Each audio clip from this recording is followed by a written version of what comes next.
The Bob Murphy Show, episode 72. Welcome, everyone, to another episode of The Bob Murphy Show. Another good one for you here. I'm going to be talking with Dan Sanchez about his article that was very provocative, where he explains what the Joker could learn from Jordan Peterson. And some people might say, oh, that sounds goofy. Trust me, it's awesome stuff. In fact, you know it's good because as soon as I posted it on social media, I was immediately attacked by various people. So it's got to be something important there to warrant such an immediate smackdown. As far as Dan's formal background, let me read from his bio here. He's the Director of Content at the Foundation for Economic Education, or FEE, and the Editor-in-Chief of FEE.org. He co-hosts the weekly web show FEEcast, serving as the resident explainer. Dan's a prolific essayist, having written widely on economics, politics, foreign policy, education, and self-improvement. In addition to his FEE archive, his work has been published by The Mission, the Ron Paul Institute for Peace and Prosperity, David Stockman's Contra Corner, and many other popular websites. He wrote a weekly column for antiwar.com as well. Dan also, he and I knew each other back in Mises Institute days. Dan was instrumental in getting what's called the Mises Academy up and running, and he was helping me when I was a professor there, launching some of those courses, and we talk a little bit about that in the beginning of the interview. Let me also mention, I said this before, but some of these interviews I'm going to be putting on my YouTube channel, so this is one of them that I did have the video for as well. So if you're hearing the audio of this and you want to see the video, I'll have a link. So go to bobmurphyshow.com/72 for links for all the information, but also to see the video link if you want to watch the video of my conversation. Without further ado, here is my discussion with Dan Sanchez about the Joker and Jordan Peterson. Well, Dan, welcome to the Bob Murphy Show. It's great to be here. So can you, before we jump into the specifics of this episode and why I had you on, can you just give a brief bio for the the listeners as to who you are and what your history has been and how you are where you are right now? Sure, Bob. Actually, my history in the current work I'm doing actually starts with you. I remember the first project I ever had as sort of a professional promoter of free market economics and libertarian philosophy was to organize a business cycle course that you taught online, and so that's always held a special place in my heart. And since then, I've continued to do a lot of free market and libertarian education, and with organizing things like online schools, and then mostly as an editor. And so I'm currently the editorial director at the Foundation for Economic Education, or director of content, but mostly it's editorial work. So FEE.org is the website that I oversee. And so what we do is we publish articles that especially explain to young people the values of freedom, of a free society, and of personal responsibility. Great. And yeah, I do remember, now that you bring that up, you wrote this, I don't know if you remember, Dan, but you wrote this long email when you were picked as the person to help with that business cycle class, and you wrote this long thing about, and this is the tradition, as Mises said in his private seminar, or something like that, and it was it really was humbling, and it kind of made me snap out of my, funk, or oh, my coffee was screwed up today, or whatever, and I was like, oh, wow, this kid's really into it. We're doing important stuff here. I should have a bigger perspective. So why I want you here for this episode is I saw your article that you wrote saying that the Joker could use Jordan Peterson to help counsel him through his difficulties, and so maybe I think the logical starting point is, so I have seen the Joker movie just as we were chatting before we started recording here. It turns out you haven't seen the Joker movie, but obviously in your article you know very well the comic on which it was based. So can you maybe just talk a little bit about that aspect of it, just the Joker? So some people have seen the movie and some haven't, but certainly the background in terms of the comic book. Sure. So Yeah, I hadn't seen the movie, but I saw a lot of the controversy around the movie, especially around people being afraid that even before the movie came out, that it would glorify resentful males, especially white males, committing mass murder, and so it made me curious to go back and read one of the classic comics. I'm a big comic book Hmm. fan, and there's an origin story of the Joker that really goes into detail of his motivation and his worldview. And so that's really what the article is about. Like it's prompted by interest in the character from the movie, but really it's an exploration of this comic book because it's a very classic uh, explanation of the Joker's motivations, but it also has a lot of truth to it about real life villains, real life monsters, real life mass killers, and especially what Jordan Peterson says is often the motivation. Hmm. Just as an aside, I mean, so I did see the movie, and there was one part about, I can't remember when, I want to say like an hour into it, when I did feel a tiny twinge of discomfort, and I could at least understand why someone might think, oh, is this kind of showing, like, is this trying to get us to root for the Joker? You get what I'm saying? Like, Yeah.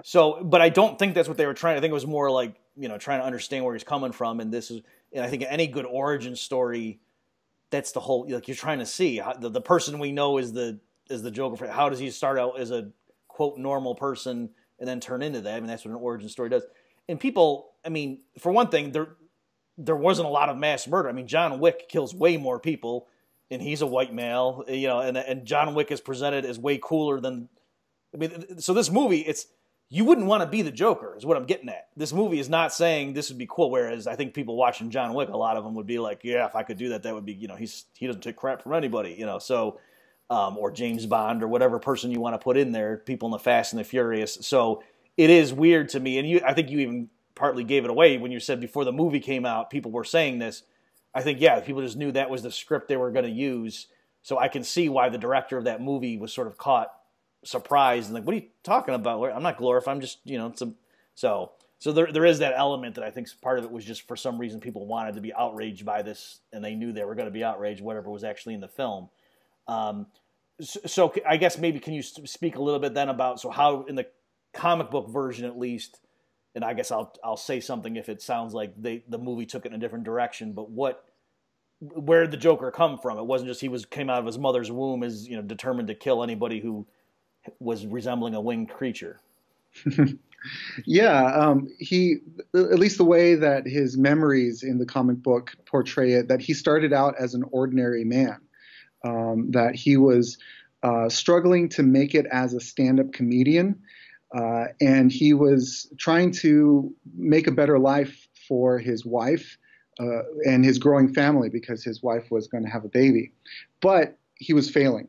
And so he was really struggling with humiliation and frustration and feeling trapped in poverty.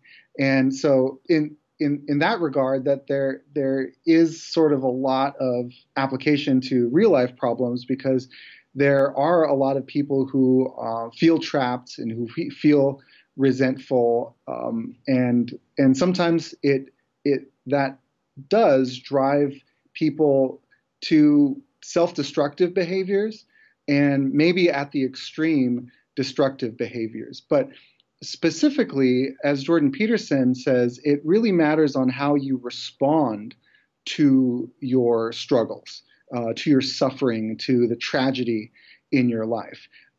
Because so Joker does have like intense tragedy.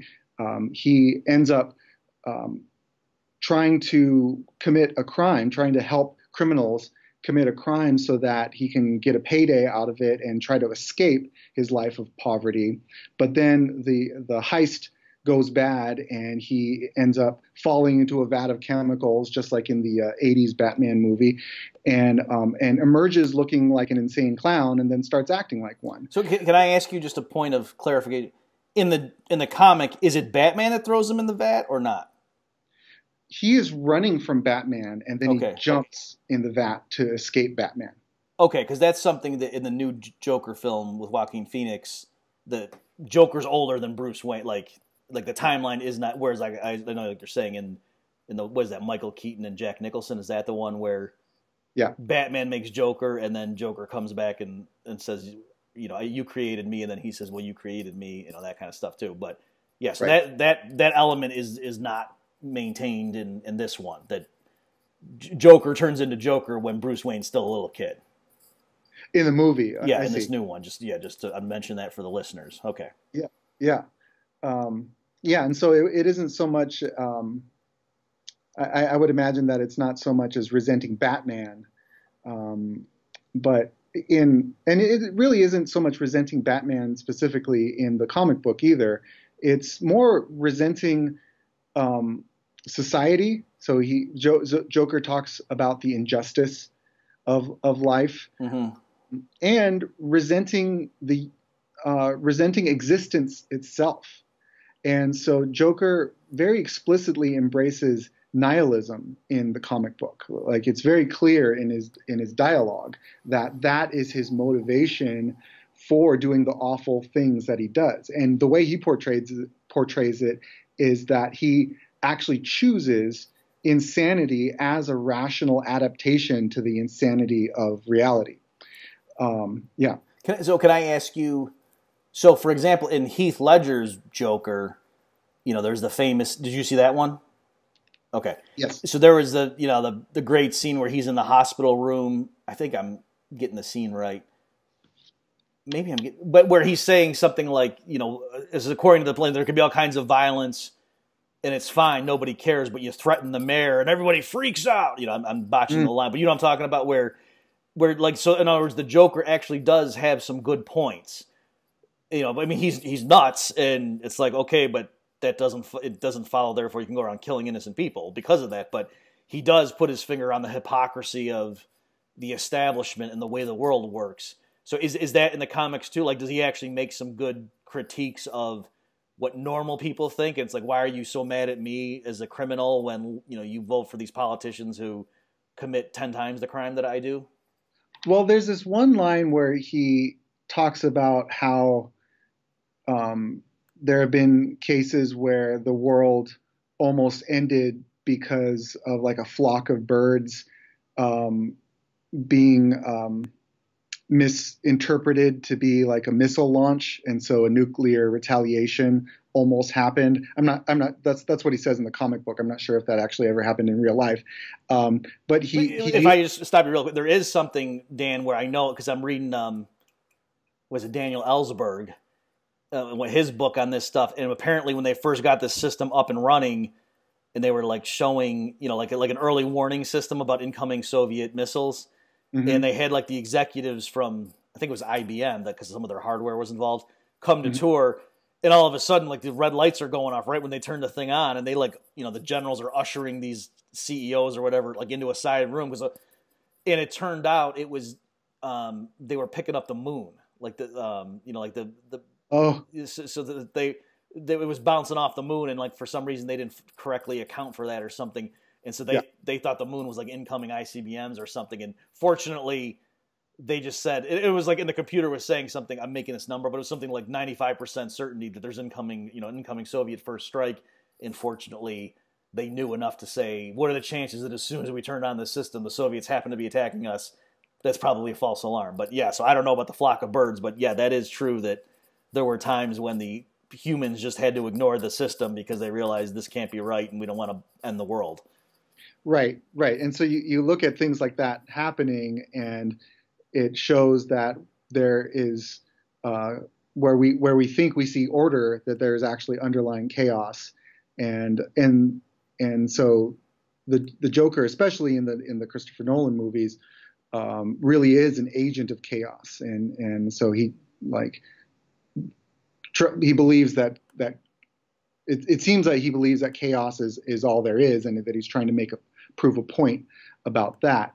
And there's some aspect of that in this comic book. I haven't even mentioned the title yet. It's called The Killing Joke, and it's by Alan Moore, and it's from Alan Moore, by the way, is also the creator of The Watchmen, the comic book that the movie was based on, and also the creator of V for Vendetta, which is originally a comic book as well, and so in The Killing Joke, the Joker, there is some sort of like, the order that you see is not real, but not just in society, but in the universe, that he just, like I said, thinks of the universe as mad and pointless.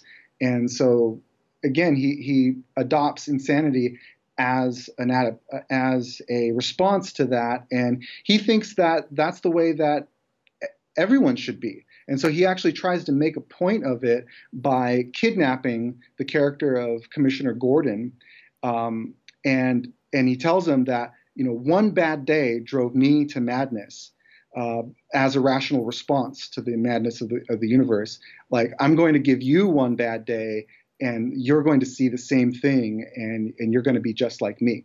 So is part of the context there, like, stop judging me because it's just my circumstances, and you think you're morally superior, but let me show you would be me if you had my background?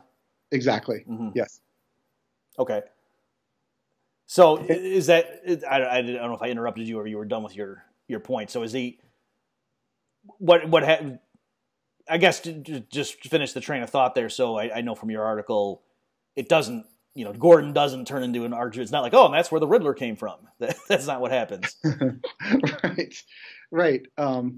Right. And that is a little bit different from the Nolan movie, because the Joker is actually able to turn a good man, the district attorney Harvey Dent, into an insane supervillain. He turns him into Right. Two-Face. But he isn't able to turn Gordon in this comic book.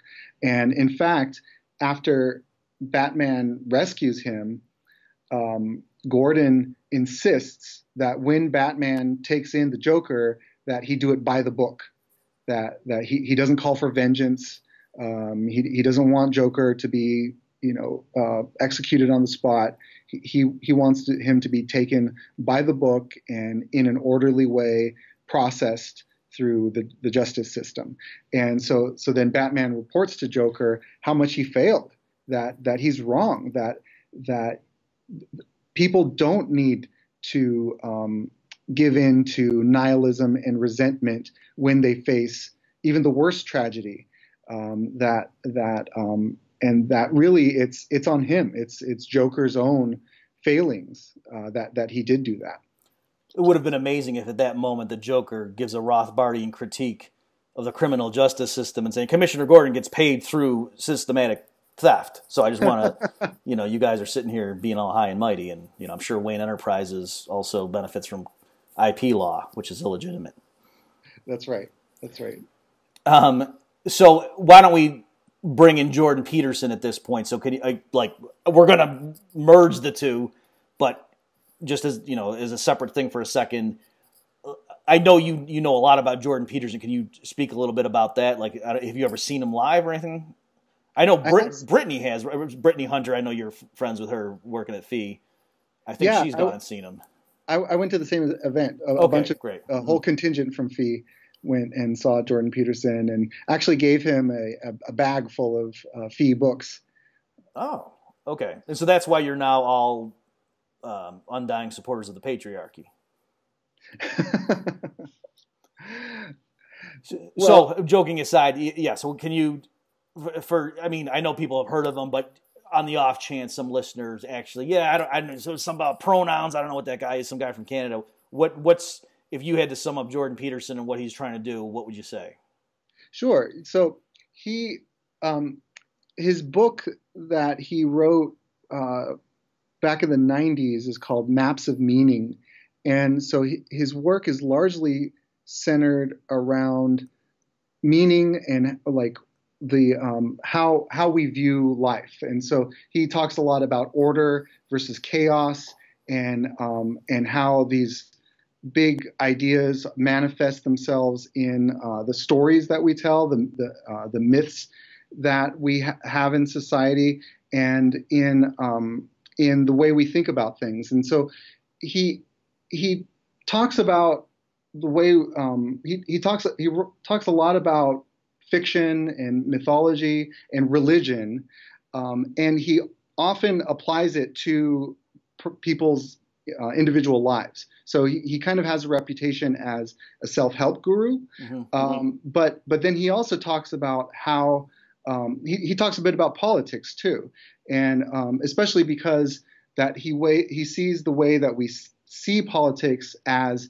really being detrimental to the way we live our individual lives, and that's where he gets that's where people find him to be controversial. That certain people, especially when he first came to prominence, he was talking about pronouns of different sexual orientations and what pronouns you use when addressing it. But specifically, it was a law that was being passed in Canada at the time, because he's Canadian, like mandating certain kinds of speech. And so it wasn't like a culture war attack on the very idea of using different pronouns. It was more of a free speech, standing up for free speech thing that he did, and that's what first lifted him to prominence. And so that's what first got him on the radar of a lot of people. And so they came for the politics, but really they stayed for the self-help, because really what gets people, so people will then like watch his lectures, like his Maps of Meaning lectures, and his analyses of the Bible, and he's not fundamentalist Christian, but he really respects like the power that religion has in helping people find meaning in their lives, and also in his interviews on Joe Rogan. And what they find his message so profound and effective for helping them finding meaning in their own life. And so that's kind of what he's known for mostly, is that people really look to him as sort of as a guru that has really helped them, especially young men who might have been in the same situation that the Joker was in the beginning of the comic, of just like spinning their wheels in life. He has a lot of messages that are really relevant to people in that situation, and a lot of people say that they've lifted themselves out of that situation from his message of especially personal responsibility. Great, yeah, and just a couple things before I forget, because I'm realizing I probably, for my listeners, haven't talked about Jordan Peterson before. But what's funny is just, so I know, I won't use her name because I don't know if she wants me mentioning it, but I know a woman who, she was, at one point, I don't know if she's still going through with this, but she was like, Jordan Peterson's self-authoring, that whole program of, self-discovery and setting goals for yourself and, that kind of thing. Pulling your, getting around the obstacles that you're putting in front of your own path, that sort of thing. And she was actually annoyed when the whole pronoun thing blew up, because she was a Jordan Peterson fan before that. And so now, because she had wanted to go into that and like sort of counsel people, be a life coach or whatever you want to call it, using that as a part of the toolbox. And now it was like, oh, now people are just going to think of him as this, you know what I mean? So it was funny how to her, it wasn't like she liked Jordan, because he's sticking it to the SJWs. She liked him for this other stuff, and then this was more of a distraction. And this is true, that the reason I'm saying this, Dan, is that I want to diffuse that, because I know a lot of people, you guys like him because he hates women, and that's so unbelievably wrong. And this is one example where I know I'm not just saying that ex post. Tom Woods had Jordan Peterson on his show the first time because of the pronoun stuff. And this was a period where I was making really long road trips when I was in Texas, going back, if I was like in the car, 8-hour trips one way. So I was going through podcasts like crazy.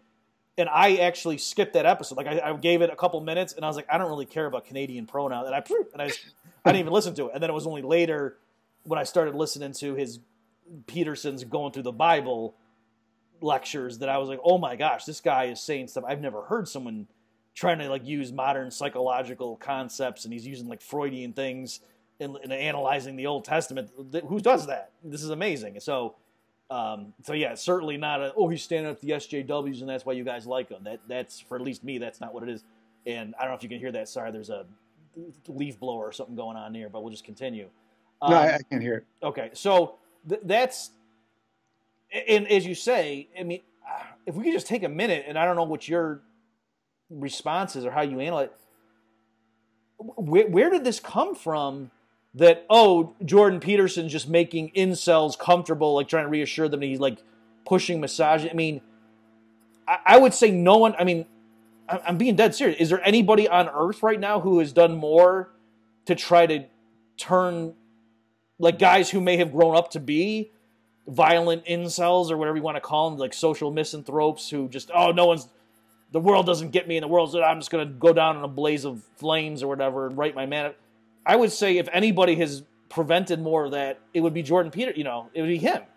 So it would seem like people would be so glad that he's doing it, and yet he's attacked on the opposite grounds, that he's fueling that stuff. So anyway, I'll stop there, but can you comment on that? I mean, do you have any thoughts? Yeah, I mean, I don't know why. I mean, it probably goes back to the whole politics thing, is because it is a double-edged sword that, like, the more controversial stuff is what got him on a lot of people's radars, and then they really stayed for the deeper, like, meaning in life type messages that he has to offer. But at the same time, for some people, for the other side of the aisle, the controversial political stuff makes them deaf to the greater meaning messages that he has to offer, because they just see him as an enemy. And so so the nature of politics, it just makes them want to misinterpret him. I think it's just that it makes them want to find any kind of reason to paint him in a negative light. Let me throw this out there and see how you feel. It occurs to me that maybe what's going on, like, so to not just say, there's this guy that's blowing up and he's really famous and we don't like some of his messages, and so therefore, how are we going to take him out? Let's just spread this completely scurrilous, myth that he's misogynist or something. Like, I think maybe is it partly more the way Jordan Peterson is going to appeal to these young troubled men who, aren't good with girls or whatever phrase you want to use. I'm always in the friend zone, and these women, they like a-holes, and I guess women want me to just be an a-hole myself. Okay, that kind of stuff, and that you go down that self-destructive spiral. And I'm such a nice guy, and they don't appreciate that. And you've seen how that stuff plays out in social media. It's awful and everything about that. And so maybe the way he appeals to them and then gets them to, like, look to him for guidance is he initially empathizes with them. Like, I understand what you're dealing with, and yeah, you're not nuts, you're not a monster. There is something to your frustration. You're not just crazy, but here, let me show you a better way to deal with it, and let me really explain to you the big picture of what's going on. The world's not out to, So is it that initial olive branch and trying to empathize? Sort of like if a Ron Paul type person says, well, maybe these foreign countries don't appreciate us occupying them and bombing their weddings. And so you're for terrorists then, Ron Paul? It's okay to, take down the Twin Towers? Is that what you're saying? Is it something like that, where just to try to empathize with people, to diagnose what's causing this social pathology, whether it's, school shooters or terrorism, and then some people view that as, no, if you take even 1 inch towards trying to understand where they're coming from, you're condoning their behavior? I think that's part of it, because I think it's very similar to the way people reacted to the Joker movie itself. It's just that, which again is counterproductive, because in my mind, you need to understand the motivations. Like people are worried about like making the character too relatable, and so and making the motivations like too understandable. But if you can't understand the motivations, then there's no way of actually solving the problem. Like if you just write them off as just like wholly irrational and just wholly inexplicable, and is just something to stamp out with violence or just with crushing it. I mean, it's the same thing as like you mentioned terrorism. Right. That like a lot of people when Osama bin Laden was big in the news, people didn't want to like think about any kind of motivations that he might have, because like once you do that, then it seems like it's condoning it. And it's like you can recognize that people have certain motivations, and then their response to that motivations is wrong and wholly bad at the same time. And so similarly, it's like with someone like Joker, like if you can identify with how someone who is lost could go down a dark path, then that's progress, because if you can reach them while they're still just lost and haven't gone down the path of atrocity, then you can actually prevent the atrocity. And a lot of it is like recognition of suffering, because again, like suffering was a big part of Joker's story in the comic book that I write about, because he had his like one bad day that set him down the path of nihilism and resentment and evil. And similarly, like Jordan Peterson recognizes suffering in his audience, that even people who are currently wallowing in resentment, that it is resentment over real suffering, and sometimes it is like real injustice. And so it doesn't do any good to deny that. But then again, it all comes down to how you respond to that, because as Jordan Peterson would say, that if you respond with nihilism and resentment, then the suffering is only going to compound. But if you respond by taking responsibility for your life and for the impact that you have on your life, and take responsibility for how you might be contributing to your own suffering, then that is the path to redeeming suffering. And that's his message. That's his message to young men. He's not telling them to wallow in resentment. He's not telling him to blame women or to blame society, or to even blame liberals. He's telling them to take responsibility and rebuild their lives that way. And so if you really look at it, it's like you said, it's that's the way to actually prevent tragedy. It's not by completely demonizing human beings, because that's a big part of Jordan Peterson's message, is that he talks about how we need to recognize that we human beings are made of the same basic spiritual stuff as like mass killers, as even Nazi prison guards. Mm-hmm. That everyone has the capacity for monstrosity inside them, and so to deny that is really reckless in managing your own life, because if you don't recognize your own capacity for monstrosity, you might actually fall prey to it.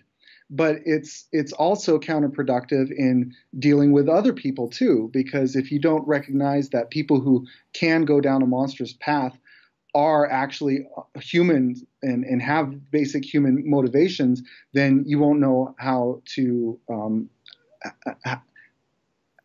stop them from going down the path of monstrosity. Yeah, you raise a lot of good stuff here. So let me. So Yeah, there's a lot here. So for people who don't know, and we'll put links. So folks, this is bobmurphyshow.com/72 where I'll put lots of these links. I promise you, folks, if you have just listened to what breaks my heart, Danny, is that there's libertarians who just, oh yeah, Jordan Peterson, he's, like just dismiss him like he's this punk and, he's not a serious scholar. And some of them, I don't know why I guess because they want to show that, they're even keeled and they're not just reflexively right wing and anti-S or something. I don't know. Like they're trying to distance themselves from the more reactionary libertarians, I guess. But there's so much there. And yeah, because he originally, or part of how he got into this stuff is he was just wanted to understand like how the level of evil, like in the Nazi concentration camps or in the Gulag, and how did people get into, because the Germans were a very civilized people, with a lot of contributions to art and culture and everything. It's like, how did they turn into what we just say is like literally the worst thing ever? Who's the worst guy ever? Oh, Adolf Hitler, that kind of, or some, Christians might say Judas or something. But, so how could the Germans have, and he goes in there and yeah, he says you have to recognize that each of us is, we're paraphrasing here, but recognize that had you been in those circumstances, it's entirely possible that you would have been a concentration camp guard. I don't know if you saw it, Dan. There was this hilarious meme. It shows Jordan Peterson applying for a job, and the HR person says, so what would you say is your greatest weakness? And he says, well, I would be capable of being a concentration camp guard in Nazi Germany. So, there's that element. And he has a thing, too, where, again, paraphrase, he says it much better, but something like, people who think they're just real nice and harmless are extremely dangerous. Like, you need to recognize you're a loaded weapon. And especially, like, if you're a parent with children, you need to realize you could really screw them up, depending on how you treat them. And if you think that, oh, no, I'm just a nice guy going through life and I'm not offending anybody. No, actually, you're weak, but it's not actually that you're impotent. You're actually sending out, your interactions with other people are really destructive, and you need to realize that. And once you realize your capacity for evil, that's what allows you to be good. Mm-hmm. So do you want to, because you've heard him lecture and so forth. Do you want to comment on any of that? I can't think of anything else to add. I think that I know, you nailed it, Bob. All right. That's covered it. Okay. Yeah. Okay. So then how about, let's see here. So, well, one thing I'd like to add is just about more on the responsibility angle, because there's a couple other characters in my article that I haven't gone into yet, and they're sort of like the polar opposites to the Columbine shooters and Joker on one end, and that is Batman, obviously, as the opposite of the Joker, and the opposite of a Columbine killer is the Russian writer Alexander Solzhenitsyn. Mm-hmm. He is the author of the Gulag Archipelago, and what Jordan Peterson says about Alexander Solzhenitsyn that makes him so heroic is the extreme extent to which he embraced personal responsibility, and because he wrote. Or not, he didn't write it, but he was developing the ideas that eventually went into the Gulag Archipelago, and developing in like the insider research, so to speak, inside a Gulag. Like he was. Yeah, well, I think it's correct to say he wrote it in his head. Mm. Yeah. So, Gar, I don't mean to sidetrack you, but yeah, I think that's like he was saying, like you'd be surprised how much you could remember if that's all you're doing. You're just like doing what the prison guards tell you to do, and you're writing something in your head. You'd be amazed how much you can remember. Mm-hmm. Yeah, and what really transformed his life was that in the Gulag, as Jordan Peterson said, that he had every excuse to himself fall into a nihilism and resentment at existence itself. Because the world would seem really unjust to someone in his situation, because he was thrown into a Soviet gulag by his own countrymen, and he also got cancer. Like while in the gulag, he got cancer. And so, you might think that someone like that would, shake their fist at God and the sky and reality and society, but he did the opposite. That instead of focusing on blame, that he focused on self-improvement and responsibility. That he actually asked himself, what did I do to contribute to my current plight? Like, what did I do that could have led to this? Like, not only, how I might have like ended up in the Gulag personally, but like he used to support the Communist Party in the Soviet Union. And so there was a small part, but it was, he contributed to like the creation of this prison structure that he later got trapped in. And so he spent his time in prison doing a moral inventory, just going over his life with a fine-tooth comb and just thinking about everything that he did wrong and how he could do better. And that's how he spent his time in prison. And that's how he survived, because he noticed that that's how other people survived. That there were some people that the Gulag just absolutely broke them. And then there were some people who actually were able to conduct themselves in a really heroic and noble manner, like actually helping people and making the situation, redeeming the situation as much as possible. And he noticed that the type of people who were able to go the heroic route, that they were the ones who took responsibility. And so that's what he did. And that's not only how he survived, but that's how he then went on to become like a really influential writer. The Gulag Archipelago by itself played a huge role in turning the Russian populace away from communism, of recognizing the monstrosity of it. And so instead of using tragedy as an excuse to resentfully perpetuate tragedy, he redeemed it by using it as motivation to prevent tragedy and to save people from the fate that he had to undergo. There's still political prisoners in Russia, but probably a lot fewer than had Solzhenitsyn never done what he did, because he did play a pivotal role in a big change in Russian society. And I just think that I just thought that it was very similar to Batman. That's the way that Batman is different from the Joker. That unlike Joker and unlike the Columbine killers, Batman didn't yield to resentment, even though he very well could have, because the character, like his parents were murdered right in front of him when he was a child. So he like Solzhenitsyn had every excuse to just wallow in resentment his whole life. But he did the opposite. He undertook profound responsibility to save other people from having to endure the same kind of suffering. And really that's what makes the difference between people like Joker and the Columbine killers on one hand, and Solzhenitsyn and Batman on the other hand, is that when they suffer tragedy, that instead of going in the direction of resentment and nihilism, that they go in the direction of meaning and responsibility. Yeah, great stuff there. By the way, just if anyone hasn't read The Gulag, I knew what it was and I had read excerpts from it, but it wasn't until just this last year that we had a reading group with some of the guys at Texas Tech. And as bad as you think it was, folks, it was so much worse.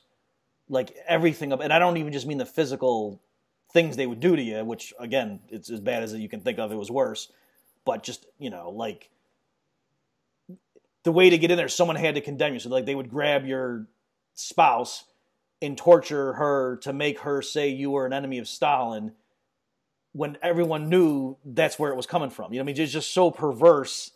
Like everything about that, it's like, oh, like to have the pretense of justice when it was like, what? But why do you need a confession? You all know it's being coerced. Yeah, but because like that's it, to me, it's because that made it worse. Like it was more horrifying that way, as opposed to just grabbing someone and saying, we're going to torture you for fun. But no, because you're an enemy of the state. Well, how do you know? Because we tortured your wife until she said you were. It's just like, oh, gee. So, what you were getting at there, and I realize you got to go soon. That's really what I wanted to hit on. So that's the whole premise of your article is, how Jordan Peterson's philosophy, would stand a chance at least of reforming the Joker, or if he had talked to. Is his name Arthur in the comic book too? The Joker? No. Okay. No, he doesn't have a It name. doesn't say? Okay. How if Jordan Peterson had gotten a hold of that guy, before his turn to the dark side, as it were, maybe there would have been a shot. And that's kind of the thing. And this goes back to what we were saying originally. Just lecturing him and saying, oh, no, killing people is wrong, that's going to bounce off the Joker or someone who's, because they know it's wrong. Right? And part of what's driving it, I think, is they can see, well, no, not apparently. If the president orders it, then it's okay. So, or if a police officer, kills someone, then it's okay. So what are you talking about? No, it's not wrong. Or at least that you say that to little kids, but then you don't follow through with it. So why shouldn't I kill people if it gets me what I want? And that kind of stuff. So just standard platitudes, especially coming from hypocrites, is going to bounce off of them. Whereas somebody who, acknowledges the suffering and saying, yeah, the stuff the pain you experience, it's real, but you know what? Everybody's going through that life, So let me ask you this. Sometimes I almost think Jordan Peterson's a little bit too bleak. Like to me, as a Christian, I would say, yeah, life is going to carry suffering with it, but, God's going to do something with it. There's a reason, and he can turn it to good. Whereas Jordan Peterson, almost, it sounds like he's saying sometimes life is suffering. Like that's what it is. Suck it up, bucko. Yeah. As opposed to life contains a bunch of joy, but also, there's going to be suffering. Don't kid yourself. Right. Although there's a little bit. Sometimes he does, and maybe it's like an exaggeration to prove a point. Where sometimes he says, like, life is suffering as opposed to life contains suffering. But then he also has a chapter in his book where he called "Pet a Cat When You See It on the Street," of just like taking the opportunity to enjoy life, especially to enjoy the little beauties of life. And when you say book there, do you mean the 12 rules? Yes. Okay. Yeah, 12 rules for life. One thing I realize I haven't mentioned yet is that Jordan Peterson is a clinical psychologist. So he's not just a pundit. Right, and he taught at Harvard. So it blows my mind when people are dismissing him as this punk. It was like, well, say what you will about the ivory tower, and I know certain libertarians, critique it, but it's not like Harvard teaches someone to teach on this stuff who is a complete buffoon. You know what I mean? Like it's the guy has credentials, so it cracks me up when Facebook keyboard warriors assure us that Jordan Peterson doesn't know the first thing about psychology or what. Anyway, also I like him because he's not just real abstract, but in terms of a simple adage when he says, okay, what can the practical, what's your practical advice to somebody? Say, clean your room and stop telling lies. Like that's amazing to me. Those two things, either by themselves, but those two things, I think, if most people, including myself, did that, that would be amazing. And and I'm not saying that flippantly. Like I think if people who think I'm just being goofy, like no, I want you to stop and really consider why he's saying that, what he means. Because so many people go and just say things that aren't true that they know aren't true. And that he clarifies when people push him. Jordan Peterson doesn't mean stop saying things that you think are right and I think are wrong, like the female male wage gap or some. He means stuff that is not true in your value system, and you're going around saying it for personal advantage or convenience. Stop doing that because it makes you weak when you do that. Like it chips away at you and your integrity and power and whatnot. How do you feel? Sorry, go ahead. Oh, I was just going to say that the cleaning your room has become like one of the big memes. Like it's been like a really viral meme about Jordan Peterson, is this notion of cleaning your room, and it can strike a lot of people as a strange bit of self-help. It seems like a really low bar, but his point is that sometimes you need to start with a low bar. In order, like, you can think of your messy room as like a manifestation of chaos, and that tidying up your room is like creating a little corner of order in your universe. And then once you've done that, then you can feel then you feel stronger. Like, you feel, things are make more sense in your immediate surroundings. You feel more capable because you actually did something, even if it was a small thing. And so then you can graduate to tackling a problem that's a bit more complex and a bit more of a feat to accomplish. And then you can grow out from there. And but a big part of that is focusing on what you can immediately control, like focusing first on yourself before you try to reform the world. Yeah. And so that's one thing that I think a lot of people in the young generations can really benefit by, is that, you have young people who want to like centrally plan the economy, who want to like a voice in how the economy is centrally planned, something like infinitely more complex than their room, and yet they can't even keep their own room clean. And so it's this notion of like first work on yourself, then like elevate to different spheres of competence, that like after you work on yourself, maybe you can work on your relationship with your spouse or with your siblings or with your parents. And then after that, maybe you could work on your relationship with your colleagues at work. And then maybe you could work on your role in your community. And then once you master that, then you can start to worry about, being a leader in a political sense, or and really participating, because the alternative is oftentimes a lot of frustration over futility, because ultimately people can't centrally plan the economy. Like, even if they'd like to, like they don't have influence, that kind of influence. And so when you're constantly worrying about the things that you have no control over, then you feel like you're going nowhere in life. But when you focus on things that you can control, then you can actually steadily progress through actually making a difference. Yeah, and that's great.